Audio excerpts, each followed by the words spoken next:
Así que mis hermanos, vamos ahora a la palabra del Señor para que nos quede tiempo para orar al final. Y quiero que vayamos a Mateo capítulo 17, Evangelio de Mateo capítulo 17, versículo del 14 al 21.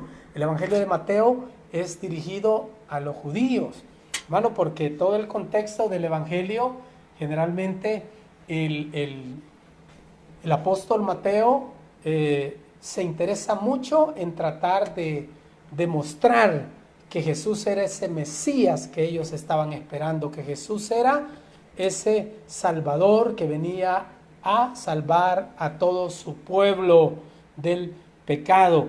Así que es un evangelio dirigido hacia los judíos. Mateo fue apóstol, era publicano, fue llamado al ministerio y luego se convirtió en uno de los apóstoles de nuestro Señor Jesucristo. Así que dice Mateo capítulo 17, versículo 14, el tema, el secreto olvidado por muchos cristianos.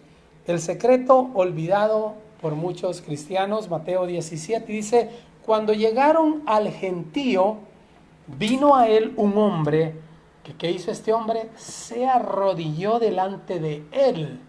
Mire qué reverencia la que le hizo a Jesús, diciendo, ¿qué le dijo a Jesús? Señor, ten misericordia de mi hijo. ¿Cuántos hoy necesitamos que el Señor tenga misericordia de nosotros? Porque estamos pasando una necesidad, porque estamos pasando una dificultad. Tal vez no es de manera personal, pero es tal vez nuestra hija, es nuestro hijo, es nuestra hermana, es nuestra esposa, es el esposo. Pero dice acá, cuando dice el 15, Señor, ten misericordia de mi hijo, que es, ¿qué? Lunático. No, o sea, que estaba poseído, estaba endemoniado, y padece muchísimo. Imagínense todo lo que sufría este padre, porque muchas veces cae en el fuego y muchas veces en el agua.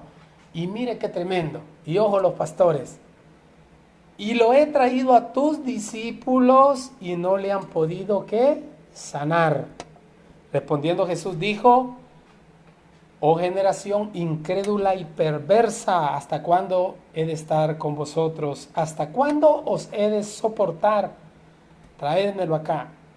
Y reprendió Jesús al demonio, el cual salió del muchacho, y este quedó, ¿qué? Sano desde aquella hora. Viniendo entonces los discípulos a Jesús aparte, dijeron, ¿por qué nosotros no pudimos echarlo fuera? Jesús les dijo, ¿por qué? Número 1, por vuestra poca fe, porque si tuviereis fe como un grano de mostaza, diréis a este monte, pásate de aquí allá y se pasará y nada os será imposible. Número 2, pero este género nos sale con ¿qué? Número 2, oración. Y número 3, ayuno. Ya les dije la clave del secreto que hemos olvidado, que es la fe, la oración y el ayuno. Vamos a orar. Padre bendito Dios, añade bendición a tu palabra, mi Señor. Nada más soy un predicador. Te pido que me guíes, me pongo en tus manos para que no adultere ni contamine esta palabra. Danos pan de tu palabra, mi Señor, y úsame nada más como instrumento. Me pongo en tus manos, en el nombre poderoso de Jesús. Amén y amén. Hermanos, todos, absolutamente todos, vamos a enfrentar retos, vamos a enfrentar desafíos en la vida. Nadie va a estar exento, nadie está exento. Yo no sé qué es lo que usted está enfrentando en este momento, y si no está enfrentando nada, prepárese como buen soldado de Cristo, porque en el mundo vamos a tener aflicción. Eso es lo que dijo nuestro Señor Jesucristo. Pero lo cierto es que vamos a vivir una vida llena de problemas, de dificultades. Y muchos creen que con el hecho de hacerse cristiano, los problemas van a desaparecer. Mientras vivamos usted y yo en este mundo caído, en este mundo de pecado, mientras estemos en este cuerpo mortal, usted y yo vamos a pasar por problemas, vamos a pasar por dificultades, porque esta tierra fue maldecida desde que pecaron nuestros padres. Y recordemos que el que gobierna esta tierra no en los hijos de Dios, ¿verdad? Pero Satanás anda como león rugiente. Se lo dijo a Jesús allá en cuando Jesús estuvo en los 40 días de oración y ayuno. Si tú me adoras, yo te daré todos los reinos de la tierra porque a mí me han sido dados, le dijo Satanás.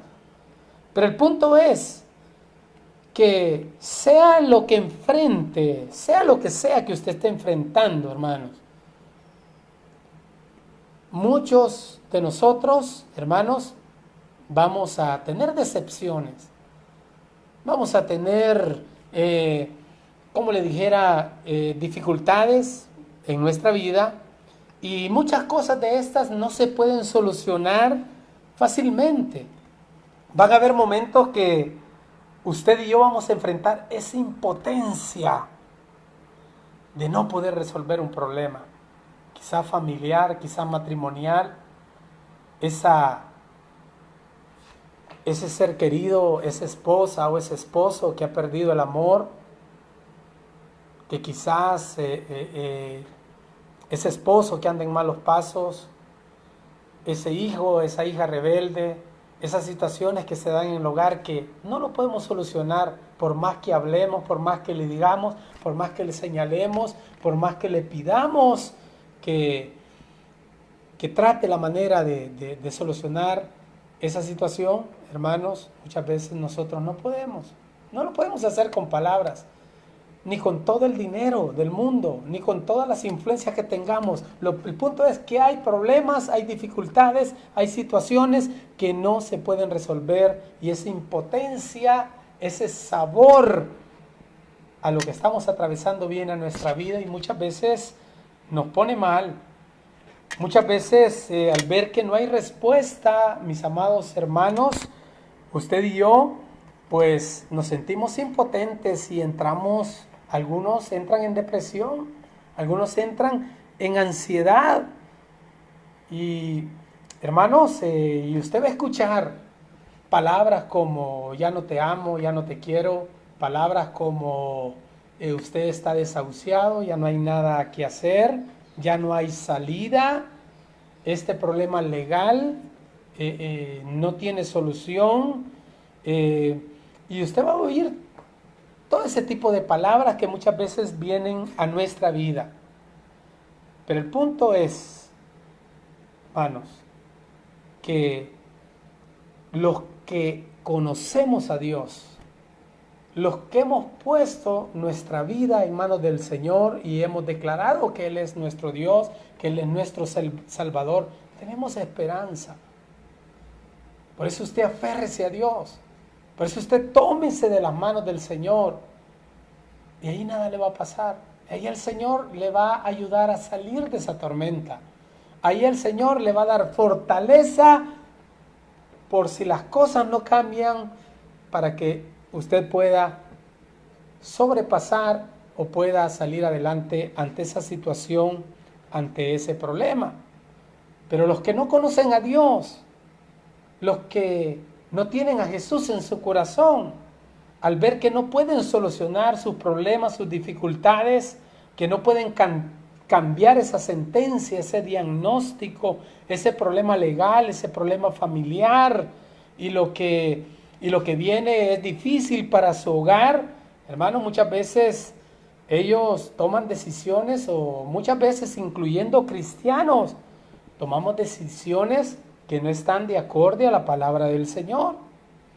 Unos optan por medicamentos para la ansiedad, para la depresión, incluso unos optan por el suicidio cuando no hay nada que hacer, cuando no hay una respuesta. Qué trágico que muchos toman esa decisión. No los estoy juzgando, sino que estoy queriendo entrar en el contexto cuando nos sentimos abatidos, cuando nos sentimos acorralados, cuando no hayamos qué hacer. Entonces, lo trágico es encontrar cristianos creyentes frustrados o deprimidos, creyentes que tienen a Cristo en su corazón y que son salvos y que están atrapados porque no encuentran esa respuesta como nosotros queremos o deseamos. Y acá vemos una historia. Vemos a Jesús llegando con 3 discípulos, con Juan, con Pedro y Jacob, del monte de la transfiguración. Él acababa de mostrar su gloria delante de estos 3 discípulos. Los escogió, quizás eran los más allegados a él, no sé. Pero el punto es que ellos habían visto ahí verdaderamente la gloria de Dios, verdaderamente lo que estaba detrás de nuestro Señor Jesucristo. Entonces ellos se iban acercando a donde estaban los otros discípulos. Habían quedado 9 discípulos ahí porque eran 12, ¿verdad? Entonces, mis hermanos, dice el versículo 14, cuando llegaron al gentío, o sea, había una multitud ahí, vino a él un hombre que se arrodilló delante de él. No hay nada más precioso, hermanos, que darle toda la gloria, toda la honra y todo lo que el Señor se merece cuando estamos delante de él. Y dice que este hombre se arrodilló delante de Jesús. Este hombre tenía un gran problema.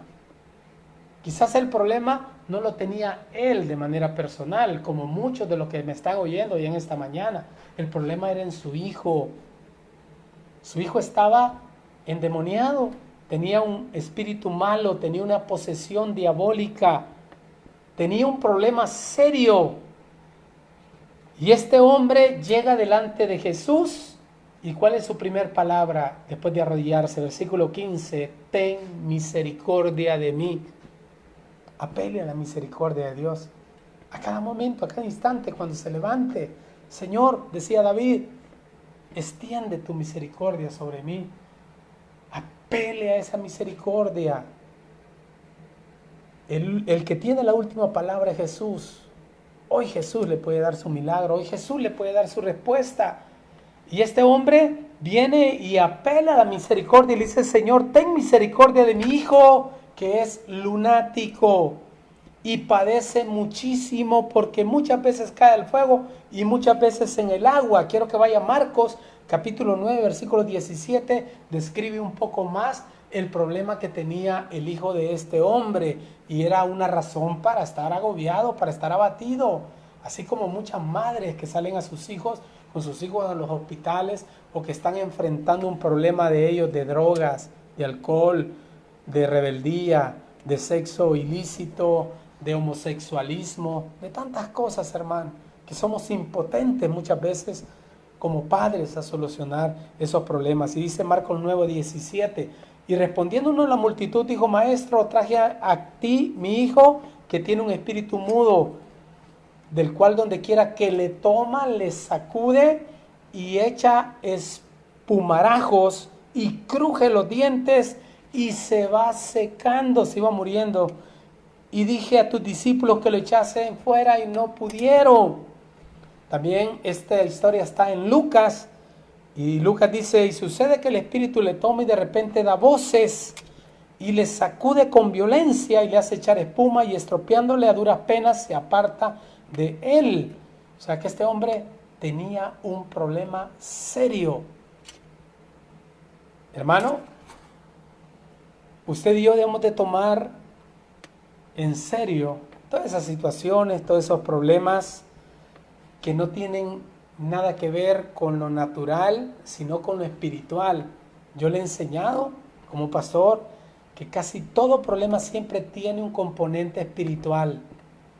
Muchos estamos enfermos, no lo digo todos, como conocedor de la medicina, pues, como doctor, no todas las enfermedades son producto de lo que le voy a decir. O sea, que tiene un componente espiritual. La Biblia dice que la paga del pecado es muerte. Todo lo que hacemos ilícitamente, que es pecado, eso nos conduce a un deterioro de nuestro cuerpo. Hay enfermedades orgánicas, hay enfermedades por desgaste de nuestro cuerpo. Pero el punto es que siempre trate, por favor, en su vida lo espiritual. Cuando tenga un problema serio, lo primero que usted tiene que hacer es ponerse a cuentas con el Señor. Tomar en serio cuando son problemas espirituales, cuando es algo sobrenatural. Hay muchos problemas en mi vida y en su vida que son espirituales. Y hay que solucionarlos no yendo al médico, no yendo al abogado, no yendo al jefe, no yendo al brujo, no yendo al adivino, sino que viniendo delante de Dios, porque es algo espiritual. Cada problema tiene un componente espiritual y usted debe solucionar primero con Dios. Antes de ir donde el médico, antes de dar ese paso para ir a hablar con el jefe, doble sus rodillas y exponga su problema a Dios y póngase a cuentas con el Señor. La Biblia dice que el que confesare sus pecados alcanzará misericordia, mas el que los oculta no prosperará. Porque Él es fiel y justo para perdonar nuestros pecados y limpiarnos de toda nuestra maldad. Porque los problemas espirituales no se pueden solucionar, hermano, no se pueden arreglar con influencias, no se pueden arreglar poniendo un montón de dinero. Los problemas espirituales no se pueden solucionar con posesiones materiales, sino que tienen que ser exclusivamente resueltos espiritualmente. No se resuelven tirando dinero, pagando lo que sea, haciendo una llamada, llamando esa influencia. Hay cansancios en la vida de muchos de nosotros que no se solucionan durmiendo, que no se solucionan descansando. Para el alma cansada no hay solución descansando, no hay solución durmiendo en la cama. Para el alma cansada no hay vitaminas, no hay una neurobión, no hay terapias. Para el alma cansada solo está venir delante del Señor, como lo hizo este hombre. Para lo espiritual, para nuestra alma, para nuestro espíritu, que dijo el Señor Jesús: venid a mí todos los que estén cargados y trabajados, que yo os haré descansar. Y este hombre, hermanos, se le ocurre pues una gran idea, da un gran paso y lleva a sus hijos, a los discípulos. Me imagino que llegó buscando a Jesús y no lo encontró, porque le dije que estaba en el monte de la transfiguración con otros 3 discípulos, y se lo lleva a sus discípulos, a los que estaban ahí, a los 9, y le pide que sanen, que le sane a su hijo. Y estos 9 discípulos, por más que oraron, por más que echaron fuera al demonio, por más que hicieron, no pudieron, ¿qué dice la Biblia? Sanarlo. ¿Por qué? Porque se les había olvidado el secreto, se les había olvidado dónde estaba el poder de Dios. Entonces este hombre lleva al niño y quizás yo me imagino que pasaron horas queriendo liberar a este niño. Me imagino que estaban orando, me imagino que le gritaban: fuera demonio, fuera espíritu malo. Me imagino que estremecían al niño y me imagino que llegó un punto que se cansaron. Me imagino que llegó Tomás y como era incrédulo, dice la palabra, hermanos, no lo pudo echar fuera. Después llegó Judas, después llegó quizás Mateo, quizás llegó todos los discípulos que estaban ahí, pero ninguno pudo echar fuera al demonio. A lo mejor pasaron horas sin poder liberar a este niño. Un total fracaso. Y me imagino que el papá decepcionado. Y de repente viene bajando Jesús con Pedro, Juan y Jacobo de la montaña, y el padre del niño lo primero que hace es ir a postrarse delante de él, ir a arrodillarse y a pedir misericordia por su hijo. Hermano, imagínese. Y dice el versículo 15: Señor, ten misericordia de mí, que es lunático y padece muchísimo, porque muchas veces cae en el fuego y muchas veces en el agua. Y el versículo 16 me impactó a mí como pastor.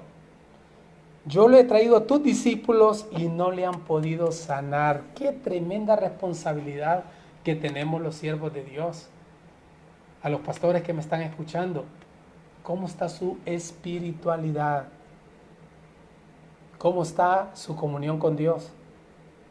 Porque muchos de nosotros, por el hecho de ser pastores, ya lo damos por hecho que el Señor está con nosotros. Sí, yo no le digo que no, pero debe de haber esa intimidad, esa comunión con Dios para poder tener ese poder, porque el reino de los cielos no consiste en palabras, dice la Escritura, sino en poder. Pero qué responsabilidad tan grande tenemos los que creemos en Jesús. Imagínense qué fracaso.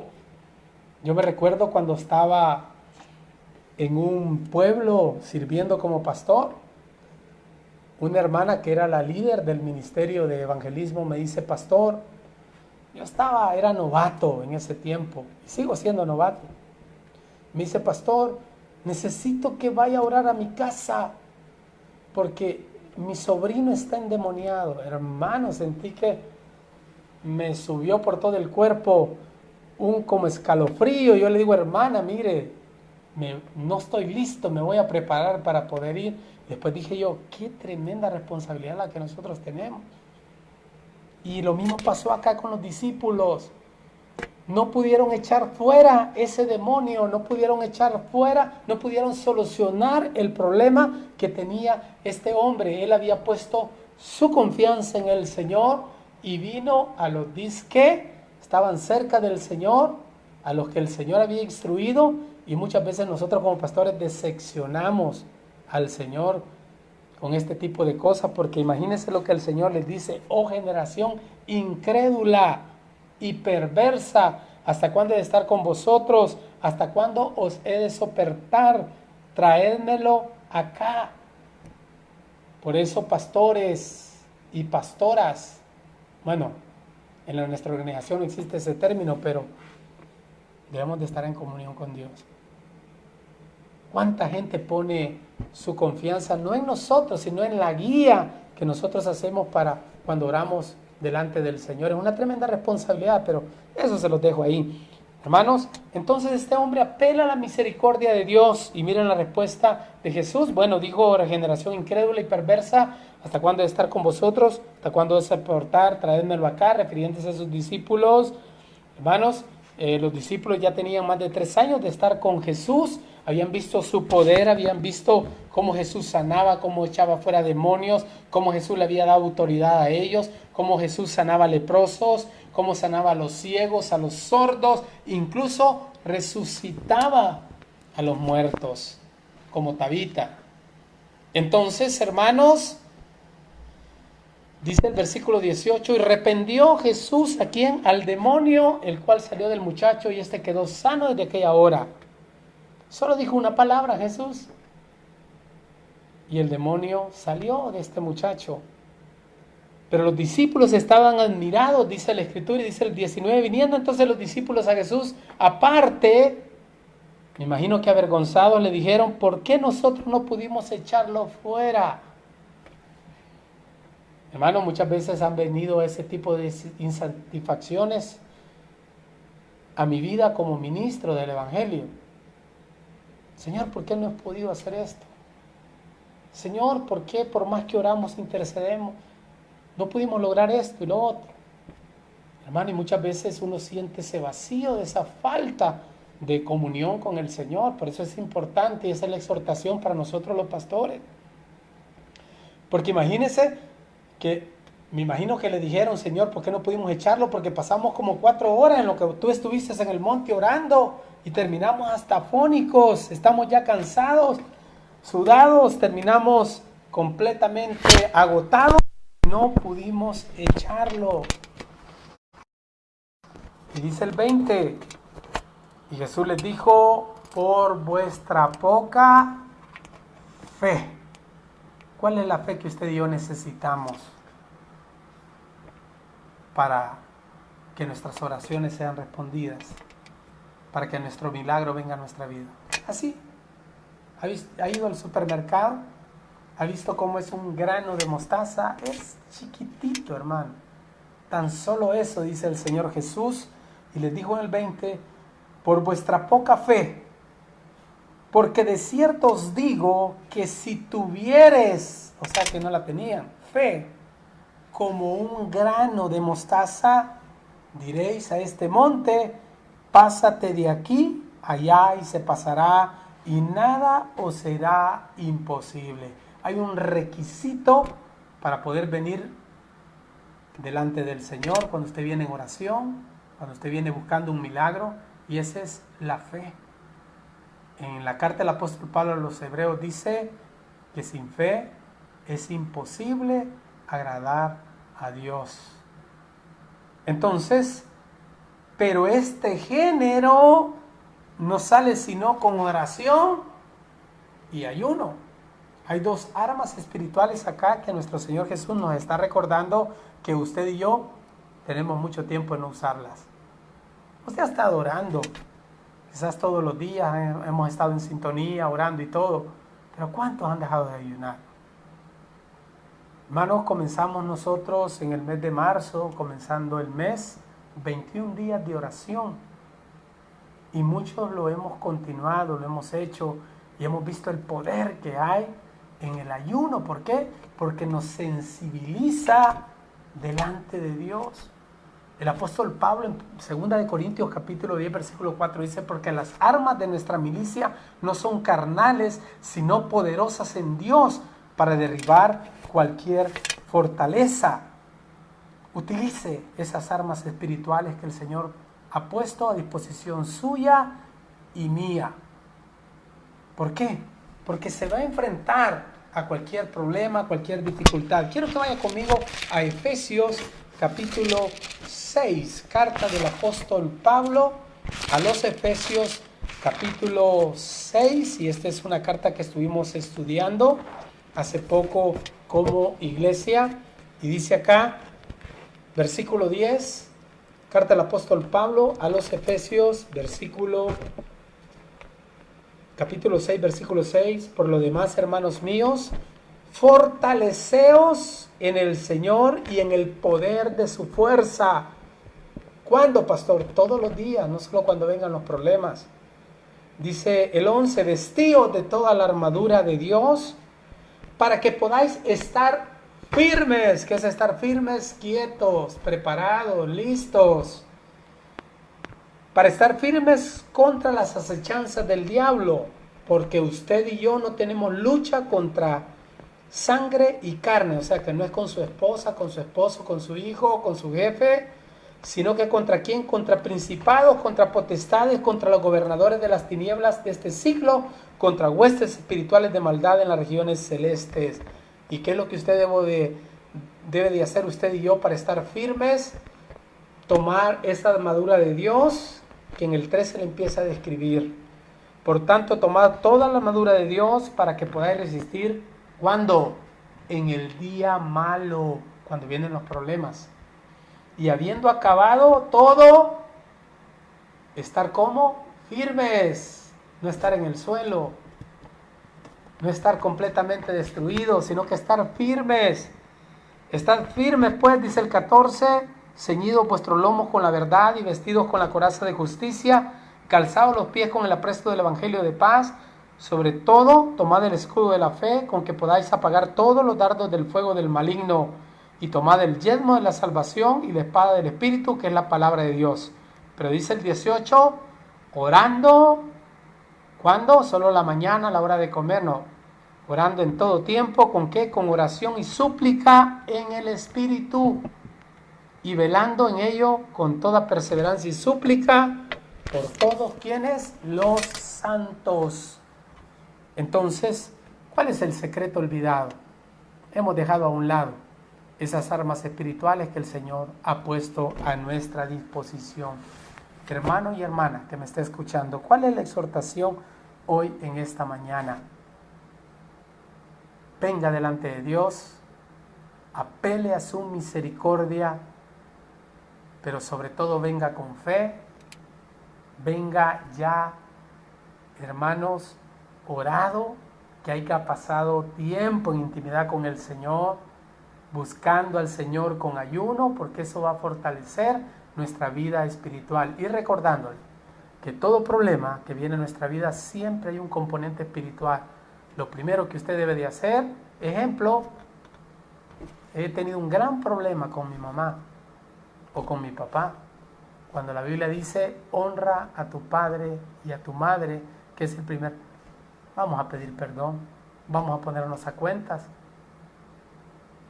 Estoy dando nada más un ejemplo. Espero que Dios me lo bendiga y que tenga una feliz semana. Regálenle un fuerte aplauso al Señor. Vamos a orar. Padre, buen Dios, te damos gracias. Gracias, Señor, porque constantemente tú nos estás exhortando, Señor. Constantemente nos estás diciendo, Padre Santo, nos estás dando instrucciones para poderle hacer frente a todos los problemas y dificultades que vienen y que van a seguir viniendo a nuestra vida. En el nombre de Jesús, hoy en esta mañana, quiero pedirte por cada petición que mis hermanos y mis hermanas están mandando, Señor, a través de esta transmisión. Gracias te doy por Denis Arce, Señor, que nuestra hermana Blanca dice que está con buen ánimo. Sé que tú vas a complementar la obra en ella. Sánala de ese cáncer, Señor. En nombre de Jesús, saca esas células malignas, como lo hiciste con muchos, mi Dios. Tu palabra dice que tú no haces acepción de personas. Pongo en tus manos a Marta Calvo, Señor. Alguien que está muy agradecido contigo. Alguien, Señor, que ha visto tu poder, ha visto tus milagros. Bendícela a ella, su esposo, sus hijos. Te pido por mi hermana Miriam López de Molina. Bendícela grandemente. Su negocio, sus hijas, su esposo, mi hermano Luisito.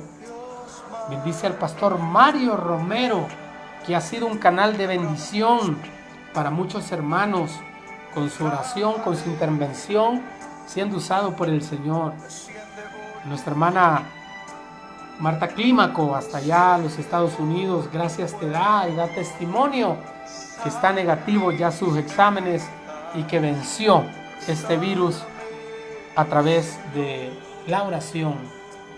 Bendice a nuestro hermano André Leiva, que nos está sintonizando también, mi Señor. Te pido por Delmi Martínez hasta Lancaster, Señor. Quita todo temor, quita toda ansiedad, quita toda depresión, quita todo aquello que le está quitando la paz. Dale salud, mi Dios, en el nombre de Jesús. Te pido por mi hermana Monterrosa. Oro por su esposo, por sus dos hijitos.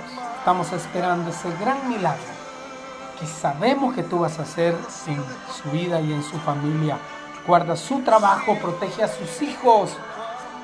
También te pido, mi Señor, por mi hermana Sonia Campos. Gracias porque nuevamente mi hermana se ha acercado a la iglesia, Señor. Nuevamente, después de todo lo que ella pasó y ha sufrido, hoy está tomada de tu mano y damos gracias por su vida. Nuevamente oro por mi hermana María Portillo, su trabajo, su salud, su ministerio en los hospitales, sus hijos Tania, Carlos, Anita, Cindy, Alex. Te pido también por mi hermana Lucy, Señor, que gracias porque siempre nos has estado colaborando y ayudando con los niños. Oro por Juan Carlos, este siervo que está trabajando en primera línea, bendícelo grandemente también. Te pido por mi hermana Florcita, en el nombre de Jesús, bendice a mi hermana. Gracias te doy por Mauricio Leiva y por sus dos hijos. Clamamos siempre para que puedan ser sanados y que puedan dar negativo ese examen y que no pase a más, que no puedan ser hospitalizados. Te pido por el hermano Pantoja, por Carolina, en el nombre de Jesús. Bendice a mi hermano Leonel Quintanilla, también que lo recordamos mucho, a nuestro hermano Carlos Argüello, nuestra hermana Blanca Escobar, mi Señor, nuestra hermana Marielos, nuestro hermano Alex. Gracias, Padre. Gracias, Señor. Y nuevamente te pedimos por nuestra nación, por nuestro país, por El Salvador, mi Señor. Nos unimos en oración con cada cristiano, cada cristiana, cada persona que hoy va a clamar, que voy a orar pidiéndote por la sanidad de nuestra tierra. Gracias, Padre. Gracias, Señor, porque eres bueno, porque para siempre es tu misericordia. En Cristo Jesús hemos orado. Amén y amén. Mis hermanos, gracias por habernos estado sintonizando. Recuerde